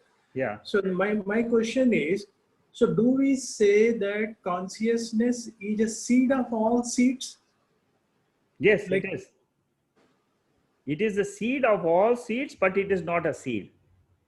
That is what I'm asking now. My Yeah. second question is, so what is that relation that exists between the causal state and the consciousness? Exactly the same relationship between the waker and the dreamer. It exists. Without the waking mind, there cannot be any dream. Yeah. Without the waker, there cannot be a dream experience. The relationship between the waker and the dreamer is a relationship of substratum and superimposition. The dream world is superimposed on the waker. Similarly, the whole waking world is superimposed on that Atma. So the relationship is only of relationless relationship. Relationless relation. Yes. That is why we have to use the two words which we have learned in the Bhagavad Gita: transcendental principle, immanent principle. Immanent means in and through the creation, that consciousness pervades. That Sat principle pervades. At the Okay. same time, it is transcendental. Yeah. It is beyond the waking state. It can exist independently. Like the waker is pervading the entire dream world, it is the immanent nature of the waker. At the same time, the waker can remain as waker without the dreamer. So these two words you should remember when you have that question. That your question is pertaining to this. This question has been asked in the Vichara Sagara. That is why I refer to the Vichara Sagara. The cause-effect relationship is there from the Karana Sharira onwards up to the Stula Shariram. Stula Sharira. Yeah, that's very clear. Yeah. Yes. But what is the relationship between Karana Shariram and Chaitanyam? That relationship is the substratum and superimposition. Adhyasa.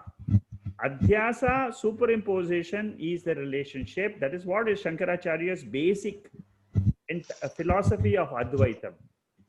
He says that Adhyasa is what is behind the entire experience. I am consciousness is my real nature. In my real nature of pure consciousness, I am superimposing my mind. When the mind is awake, I say I am awake. When the mind goes to sleep, I say I am sleeping. I am sleeping, I am dreaming, I am waking is a superimposition on the pure consciousness. That pure consciousness has no waking, dream, and sleep state. It is Turiyam. It is always free from the three states. If I know that pure consciousness is my real state, I can be liberated today. I can say, yes, I am free. And I can conduct my whole life. I can conduct my whole life and just say I am free. At the same time, I'm just doing my duty. The body is performing duties. The mind is doing some actions. And at the same time, I can say I don't do anything. Like the Lord says in the Bhagavad Gita, Naiva kinchit karomiti. I don't do anything. At the same time, that he says from the transcendental principle. It's happening. Yeah. Yes, it's happening because of my presence. So when we say consciousness is seed of all seeds, it means that both intelligent and material cause is Exactly. consciousness. Yes, that's correct. It is the material cause as well as intelligent cause of this entire universe. Like the waker is the intelligent and material cause of the entire dream. Dream, yeah, we have to consider that. Always, whenever you have a doubt, go back to the dream example. Shankaracharya gives this tip in the Vichara Sagara, in that text. There is one portion where they say, whenever you have a doubt, keep looking at the dream example. All your doubts will get clear. Sanskrit term for the transcendental and other term you said, no? Immanent. Immanent. The Sanskrit, what are they? The two words are transcendental. This comes in Mandukya Upanishad. When we do the Mandukya Upanishad, I will explain this better. Transcendental, in English, it is transcendental. It is, the second word is immanent. Immanent means all pervading nature, the material cause. The transcendental means it is the intelligent cause. Like the potter is the intelligent cause. So that a potter can remain separate from clay. Okay, sir. And the material cause, the clay is the material cause of the entire pot. So the Sanskrit terms only I'm reading Malayalam books, so I want to know the Sanskrit term. Sanskrit Transcendental and Rao, do you know any Sanskrit? Because you are. It is Padartha Upadana Karana Nimitta Karana. No, that is, yeah, okay. That is there. But is there anything apart from Upadana Karanam and Nimitta Karanam? You are right, Vidya. You are right. Nimitta Karanam is the transcendental. The Padartha Karanam or the material cause is is Clear. the immanent principle. Is So with something like reference, Vyakta and Avyakta. You can say. no, Vikta is manifest, unmanifest. It's a manifest, Yeah, manifest. that is different. Yeah, Vijay, you have a question? Go ahead. Yes, yes, Shekharji. Jai Shri Krishna. When you were explaining this Bijaya Anta Iva Ankura Jagata, then it says Idam Jagat Nirvikalpaha. So this verse 2, you are telling from the macrocosm, that is Samashti perspective, you are telling it. Exactly. The And whole. from that perspective, Idam Jagat Nirvikalpa, I can understand, because Brahman, which is Suddha Sattva, when it gets with Asuddha, the Maya, because of that, the Desha Kala creates. That I understood. Yes. But the same thing when you are relating it to the Tvam-pada, and where the Vyasti is equated to Sushupti. Yeah. But this Nirvikalpa does not fit in the Aham at all, right? Because there is Ajnanam at that cause. Nirvikalpa is, if it's at the, see, whenever you do the Veshti portion, you should always look at it from the consciousness angle. From the conscious angle, it is Vyakta Avyakta. That is Veshti. That is where you should stop. Okay. When you look at Samashti, you always focus on the easiness part, the Satta aspect. You see, the Satta means that we always try to say the easiness. What is, when we look at the whole world, it is Sat, ease. It's always ease. World includes me also. So when I look at my own Satta, it is a part of Samashti Satta. Yeah. I am part of that Satta of the Samashti. Jagat is. When we say Jagat includes me also. So don't stand separate from the Jagat and try to analyze. This is exactly was Arjuna's problem. He looked at the cosmic form of the universe in the chapter 11 of the Gita, and he had a fear because he put himself outside the Jagat. And then he started saying, "Oh, Lord Krishna, I have fear. I have this." He didn't include himself as a part of the Jagat, which the Lord was showing to him. So similarly, whenever you analyze the Jagat, you always take it from the existence principle point of view. Don't try to take the consciousness, because it will not fit in. 10th man in the boat. I agree. Is it clear now? Yes, thank you very, very much. Okay. Thank you very much, Shekhar. Okay. These are very, very deep texts. Sandeep, you have a question you want to ask me now? Yeah. Good evening, Shekhar, actually. Yeah. So I have one question. So, so often we say that, that the human beings are not the doer. Like, they say that this word, right? You are not the doer. Okay. Yes. At the same time, the consciousness is the one, which doesn't have any attributes. So who is it which is doing all these things? Like, whatever the actions which we are performing, taking from a karma yoga perspective, we often say that you are not the doer. There is someone, who is doing all these things. So people are confused actually, like, exactly to whom should we attribute, the action of this actually, the action of all the acts. Yeah, it's a good question. Actually, it's a very beautiful question answered in the Gita itself. See, first thing you should understand is the body is inert. It cannot do on its own. Is that portion clear? Body is made up of 5 elements. Calcium, phosphorus is there. Air element is there. It has got the earth, it has got the air, it has got the fire element, the digestive fire is there. They are all inert principles. Correct. It cannot think. Then on the other extreme is pure consciousness, pure being, which has the capacity to think. It is the intelligence behind the entire creation.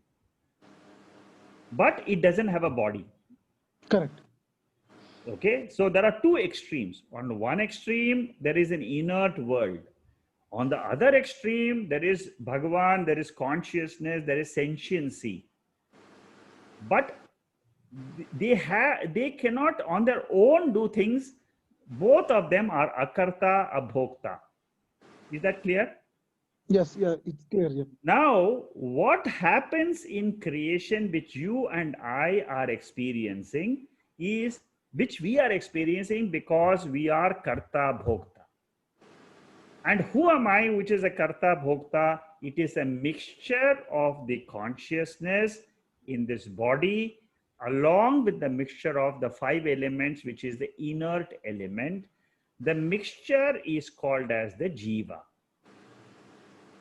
That jiva becomes the karta bhokta.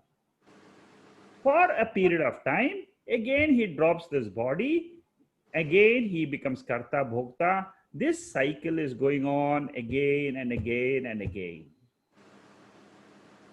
Are you clear? So it is, yeah, so it is the jiva, right, which is Yes, experiencing. the jiva is the karta bhokta, and this jiva is a karta only till he has ignorance. The moment he knows the knowledge that I am the jiva, which is that pure consciousness, he drops his kartrutvam status. Okay, so one more thing is, so if he gets attached to body mind complex, he is becoming jiva. But if it is if he's feeling that he is the consciousness, he becomes deva, right? He becomes Jiva. deva, or he becomes the conscious. He becomes the Brahman. He not only deva, because deva is only a state in one particular loka. Correct. Devata is also a loka only, but he becomes Brahman, or that he becomes Atma. Okay, one more question is, I mean, this is for the for the people to understand, like, what is the difference between the reality and creation? Okay, reality is something which exists by itself. Okay. Creation is something which is dependent on that reality. Very beautiful question you asked me today. Reality means that pure existence, Satchit principle, which is called as Brahman, it's called as Paramatma, it's called as some. So that pure state has got another state, which is the Ishvara state. That pure Brahman becomes Ishvara when he wants to create this entire world for the benefit of the jivas. When the jivas have to fulfill their karma phalams, when they have to get the karma phalams, the Lord creates that pure consciousness, Brahman creates this entire jagat for the sake of jivas, karma phalams. Okay, so can we say that is what is called as Ishvara status, which is what is called as the Brahma status. The Brahma, the creator. He is the creator for a certain yuga. Again, he changes, another person takes over that yuga, that he becomes the Brahman. Okay, so based on what you have said, reality is something like reality is more like a pure consciousness. Yes, it is pure consciousness. And the creation is something which involves always Maya. Maya it comes involves into picture. Maya, correct. That with Maya, it is called as Ishvara. Ishvara. So, and also we can say that a creation is nothing but reality with names and forms, right? Exactly. Names, yes. You drop the name and form, hold on to that Sat principle. You are God. You are that pure consciousness. Yep. Thank you, Shekharji. Yep. Reality is also independent of time, space, and object. Yes. In reality, there is no time space. That is what is called as real. It is pure consciousness, pure existence, and it always is there, continuously is there. It has got no time, no space. So you can imagine a state where there's no time there is no space. Abheda, that is what is called as the undifferentiated form. Yeah, Shama, you have a question? Who is the seeker? Is it Brahman as Atman? In the Jiva alone is seeking itself. Why did the Brahman divide itself into all these multifarious manifestations? Are you still there, or Shanmugam, can you unmute Shama? Yeah, no, yeah. Yeah, can you ask this so that we are more Yeah. clear? Yeah. So basically, really, today's talk is useful in the sense that the world never was, did not exist. The world never did not exist, never needed to be created. It's just been from the avyakta state to the vyakta state Correct. and the manifest state. So that's Yes. very clear. The question is, why did this Brahman, do we know, why did the Brahman suddenly decide to, not suddenly, it apparently this sthiti, striti, laya is going on continuously so many times. So it's not the first time, but so many times through all the yugas, it's all been happening. But why does it happen?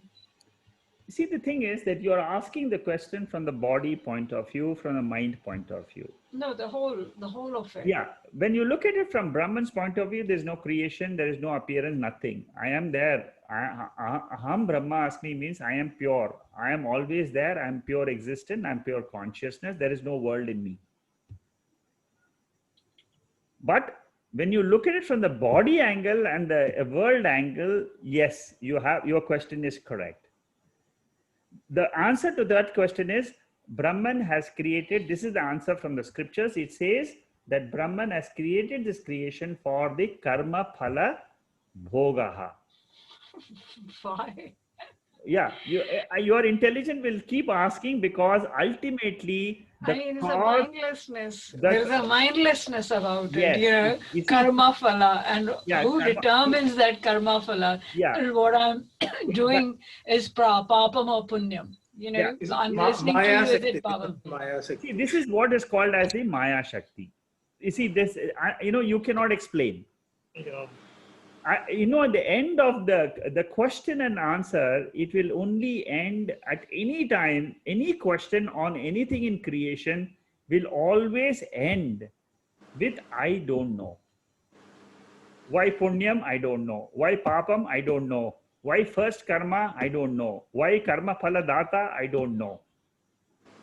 Why 5 elements? I don't know. So the I don't know is always the final aspect of question and answer.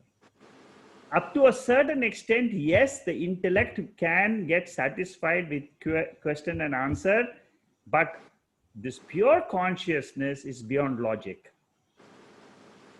Yes, cyclic in nature. It is going on. My question is not to ask so much about the creation, but ask and to know my own nature. That's all. The moment you learn that I am that consciousness, this question will not arise. But it's the Atman itself seeking within Yes, the it is the Atma which is realizing its nature. That's all. I am that pure consciousness right before the birth, even now after the death of the body. I am that consciousness. It is the mind which is coming and going. You take only one day, just take an example of one day. See, if you take one day, morning to evening, what has happened? Your body has had changes or physiological changes have happened. Atoms, you can break it down to atoms, molecules changing and all that. That is happening at the physical level, at the physiological level. But at the mind level, thoughts have come and thoughts have gone. So it is almost as if on the mirror of the mind, on one hand, you have the whole of the world, manifest world, which you can see through your eyes and all your senses. That is reflecting. On the other hand, there is this whole pure, completely one Advitiya, Sangatvam and all, that consciousness is also reflecting. Yes. So when this completely wipes off, yes, then that's the only one which remains. That's the only one. The fourth verse of the Dakshinamurthy is the answer to your question. Okay. The fourth, you are asking a question, but it is answered in the fourth verse. Okay. Nana chit khato darasthita maha deepak prabhabhaswaram. That is the verse which, if you understand, when the pot is broken. When you see, it is the light inside the pot. Yeah. The body is the pot. The light inside is asking the question, who am I? And it just doesn't like being so limited Yes, in the pot. the light doesn't like the pot. The body is No. limiting it. No, I That know. consciousness is inside the body. It is being limited today by the mind, by the body, by the world. Yeah, I don't want to remain in London Yes, I alone. don't I want could to remain reach. in. I could reach Singapore. Yes, you can reach the whole cosmos. And you want to get rid of these limitations, and that is what is your question. That is Beyond pushing. Milky Way. Yeah. Huh? No, Shyama, just to answer you this thing, this happens because we always think in terms of linear way, because our perceiving capacity is limited by the mind. What is beyond mind is what is the answer to this question. Like the simple answer can be, what is the starting point of a sphere? What is the starting point of a circle? Yeah. It's a cyclic. It's beyond our mind. I'm not examining it on an intellectual level. I'm saying is that you can actually see, however, I want to stop that voice. There is a compulsion. Yes. Where is that compulsion coming? You know, it is almost like the Atman itself is not happy and it's saying, come on, no, don't you understand it? Just forget it, you know, there are not these limitations. So that is why I like these Vedantic scriptures, because this is almost telling that, no, this is not it. This is not it. I'm telling you, you know, so the Atman itself is kind of forcing you. I'm actually not thinking anymore from the intellectual point of view, because it's correct. You see, you learn to drop the intellect itself. Yeah, no, because that's madness. There's no end to it, because you're lost in all this shabdas and these words. And the words will never give you the meaning. You know, the meaning is beyond the words. Correct. So we have to learn this shastra as per the scriptures. Just keep on learning, and the mind will drop all its questions. Believing very strongly. Yeah. Yeah, Umar. Yeah, so, thank you. Is that all, Shama? Yeah, thank you. Yeah, Umar, you wanted to ask this question. Are you still there? Okay, I think a lot of people might have gone back because already 8:30. Yeah. She's asking, I could never dream of myself as dead, as the dead can never know that it is dead. Is this because subconsciously I'm aware of the eternal state of my true nature? The answer is yes. You can never be dead to yourself, because ultimately you are the Satchit principle. Oh, okay, Shekaji. This happened so long back, but it was always in my mind. So I used to think that it's because I don't know how it will be to be dead, and that's why we couldn't dream. But actually, we sort of know that we can never be dead. No, that's correct. That's right. You see, even in sleep state, your mind can learn to drop its current form and try to visualize the sleep state. It is possible, because you are the sakshi. You can recognize your sleep state. In the waking state, you can recognize that you were there. Yes. So always, that's what I said, that you can never think that you're not there, which is your nature. That is what the whole teaching is. I am always there, with or without the body, I am there. And if I know that consciousness is my real nature, then I am eternal. Today itself, I can claim I am that pure consciousness and be free. Eternity doesn't mean anything else except a thought in the mind. I am free from my mind. I am free from the body. I am free from the sense organs. But I want to say one can dream of one's own death. Honestly, it is possible, because I've dreamt. Okay. How did that feel? And that was a beautiful dream, by the way. Yeah, I really want to share this, because, you know, so the world has advanced so much that you can actually know when you're going to die. So they have the system where you then, obviously, you announce to all your people and say, now today is this. So that's the dream I'm describing. So then you actually just you walk into the the cremation itself. You can actually walk. And the last I remember is telling my mother and my sister that no, I don't want to see tears. I don't want to see. My time has come, and I must go like this. And I just walk into the the incinerator, so the body and all that can be taken care. And when I woke up, actually there was no pain. There was no. I was very, very happy. There was no the tumultuous like you would think you would get. So it's quite fun actually. I enjoyed that dream. So you are giving tips to Uma how to dream. How to dream of death. Okay. It's not frightening at all. Okay. No, I was actually, laughing. Shama is dreaming. Sorry, Shama is dreaming about after death. Yes. See, No, yeah, you can So she's go still into death. alive after that. yeah. This is Yeah. So she's not dead. That's what you might say. But I think there are few practices and all where you can see your past birth and all that. No? That's what No, they. see, the answer to both the questions of why Shama can dream, whereas Uma cannot dream.